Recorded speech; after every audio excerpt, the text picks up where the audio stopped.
আপনি কার জন্য অপেক্ষা করছেন? আমার হাজবেন্ডের জন্য। আপনার হাজবেন্ড একটা স্টুপিড। এক্সকিউজ মি, আমি আপনাকে ক্ষমা করতে পারি, কিন্তু আপনার হাজবেন্ডকে ক্ষমা করতে পারছি না। আমি কি আপনাকে চিনি? আপনি আমাকে চিনেন না, কিন্তু আপনার স্টুপিড হাজবেন্ড আমাকে খুব ভালোভাবে চিনি। তবে কত খুঁজেছি, আচ্ছা কোথায় উদা হয়ে গেছে কোনো পাত্তা নেই। আপনার হাজবেন্ড আমার খুব ভালো ফ্রেন্ড, গত 3 বছর ধরে কোনো যোগাযোগ হয়নি, খুঁজে পাইনি। আপনাকে ঠিক চিনতে পারছি না, এটাও আপনাকে দেখিনি। আমাকে তো বিয়ের দাওয়াত দেয়নি, আমাদের যোগাযোগ নেই এখন। আপনাকে আমি কিভাবে চিনি সেটা এখন বলবো না, আপনার স্বামী আসুক তারপর বলবো। আপনার নাম কি? আমার নাম বললে আপনি চিনে ফেলবেন। আপনি আমার নাম শুনেছেন, আপনার হাজবেন্ড আপনাকে বলেছেন sure.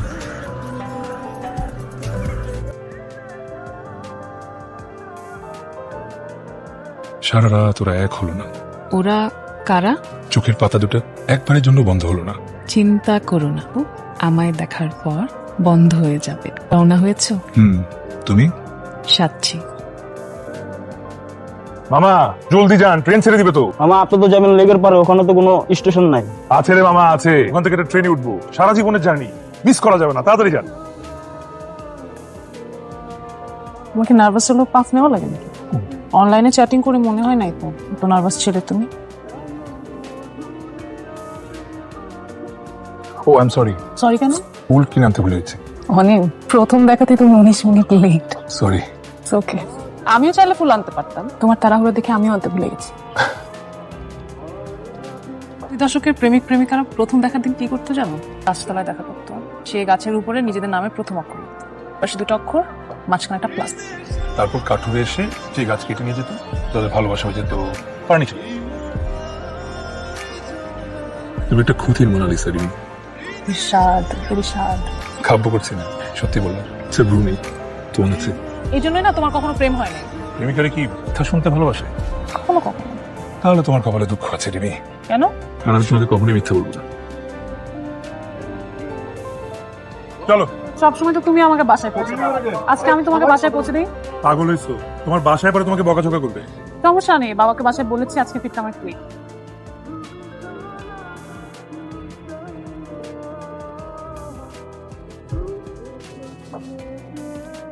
Happy birthday to you, happy birthday to you. তুমি এত কিছু মানে আমি রেডি করেছি সারপ্রাইজ করার জন্য। থ্যাঙ্কস। তুমি এটা সারা জীবন পড়ে থাকবে অনিম, কখনো মনে করবে না তুমি একা আছো। আমি আমার একটা ব্যক্তিগত পৃথিবী তোমার এই আঙ্গুলে গুঁজে দিলাম, এখানে তুমি সারা জীবন থাকবে।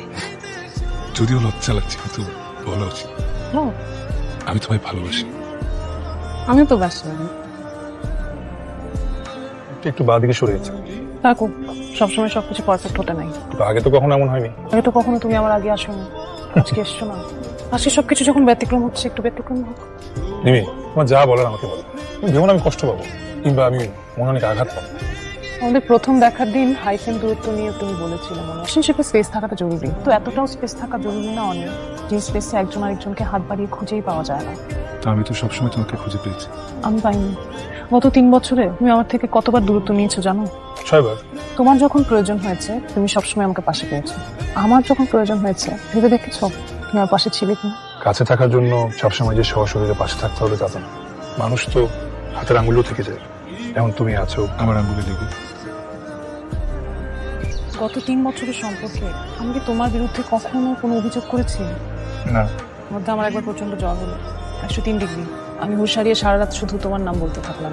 আমার শুধু মনে হচ্ছিল যদি তোমাকে একটু দেখতে পারতাম, পাশে এসে বসতে, ঠিক হয়ে যেতাম।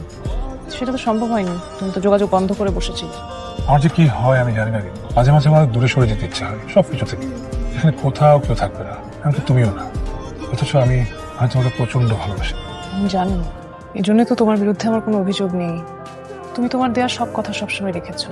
গত 1 বছরে তুমি আমার মধ্যে কোনো পরিবর্তন লক্ষ্য করেছো? করেছি। কেমন? তুমি সবসময় আগে নিজ থেকে আমাকে ফোন দিতে, গত 1 বছর খুব কম নিজ থেকে ফোন দিয়েছো। কথা বলার পরিমাণ কমেছে, আগের মতো করে হাসো না এখন, আর চোখে নিচে দাঁড়ছে। ডার্ক সার্কেলটা গত কয়েক মাসে। আমি ঘুমাতে পারছি না অনিম, আমার একটা সিদ্ধান্ত নিতে হয়েছে। ছেলেটাকে দিদি তুই স্কুলে আছিস কতদিন? এই তো 6 মাস হবে। ভালোই হলো বাচ্চাকে স্কুলে ভর্তি করে। বাই দ্য ওয়ে পরিচয় করে দিচ্ছে, এটা আমার ভাই অভি। হ্যালো হ্যালো, আসসালামু আলাইকুম। আমি অভি, চিনতে পেরেছেন? পেরেছি। আমার বোনকে আপনার নাম্বারটা আমাকে দেওয়ার পারমিশন দিয়েছে। পারমিশন দিয়েছি ঠিক আছে, কিন্তু তখন ফোন করার পারমিশন তো দিইনি।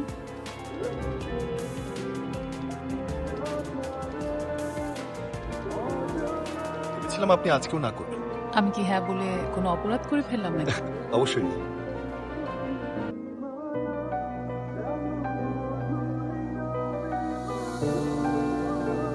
হ্যালো রিমি, তুমি কোথায়?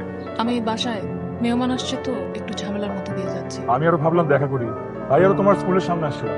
না, আজকে তো দেখা করতে পারবো না। ঠিক আছে, সমস্যা নেই, রাখি।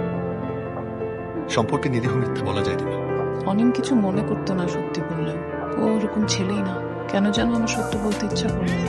অনিম কখনো আমার সাথে মিথ্যে বলে না। একটা কথা কি অন্যকে ইম্পর্টেন্ট হলো আমরা নিজেকে মিথ্যে বুঝি, এটাই আসল বিষয়।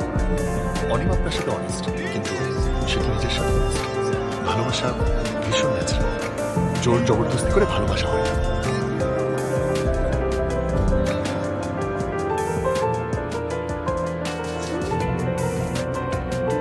ববি, অভিকে আমি ভালোবেসেছি, ও মোটামুটি চলে যায়।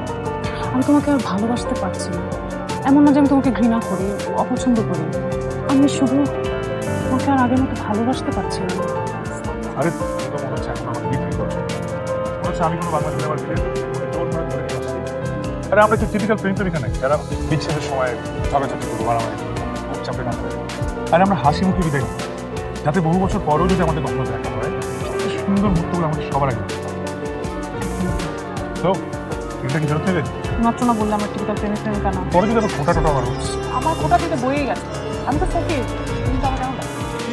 এই রিংটা আমি আমার সবচেয়ে পছন্দের মানুষকে দিয়েছি।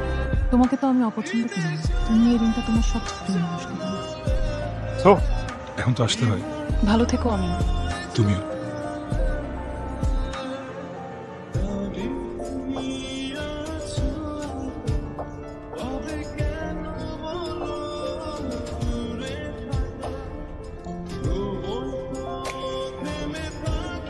সরি, লেট হয়ে গেল। চলো তাড়াতাড়ি। আপু শায়ান, হ্যালো, অসম্ভব। কে উনি? আমি চিনি না, উনি বললেন উনি তোমাকে চেনেন। আপনি শায়ানকে চেনেন না? না, আমার মনে হয় আপনার কথা ভুল হচ্ছে। এটা অনিমের রিং। এটা আপনার কাছে কিভাবে আসলো? আপনার নাম রিমি? পৃথিবীটা গোল। আমি জানতাম কখনো না কখনো কোনো একদিন আপনার দেখা পাবো। কোইন্সিডেন্টলি 3 বছর আগে আপনাদের গল্পের অংশ হয়ে গিয়েছিল। 3 বছর আগে আমার ঠিকানায় চিঠিটা এসেছিল। এখানে আপনার সব প্রশ্নের উত্তর আছে। প্রিয় অপরিচিত, আমি জানি না আপনি পুরুষ নাকি নারী, আপনার বয়স কত, আপনি দেখতে কেমন।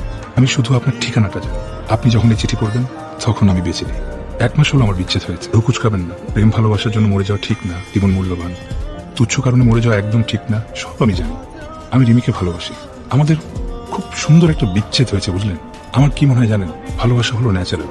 ভালোবাসা যদি ন্যাচারাল হয়, বিচ্ছেদটা হওয়া উচিত ন্যাচারাল, তাই না? এর সাথে শেষ দেখা করে আসার পর সারা রাস্তা আমার একটুও খারাপ লাগেনি। আমার বুকটা প্রথম কেঁপে উঠলো রাত 11টায়। ঘুম ভেঙে গেল হঠাৎ। দিকে তাকিয়ে আমার বুকটা কেঁপে উঠলো, বুঝলেন? ঠান্ডা লাগা ছাড়াই শ্বাসকষ্ট শুরু হলো আমার। একই ব্যথা বারবার জেগে উঠে দেখতে বুঝলাম আমি আর সামনে পা বাড়াতে পারবো না। আমার পথ বন্ধ। এলাকা ছাড়লাম, যোগাযোগ শেষ।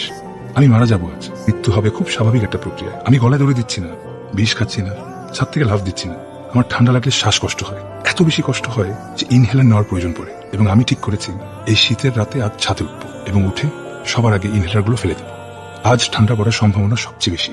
শীত হয়ে সাথে শুয়ে থাকবো, কুয়াশায় জমে যাবো একটু পর, মাথা ভারী হয়ে যাবে, শ্বাসকষ্ট হবে, গড়ি খাবো ছাদ জুড়ে, কপালের রগ ফুলে উঠবে, না পেরে পাথরের দেয়ালে আঁচড় কাট।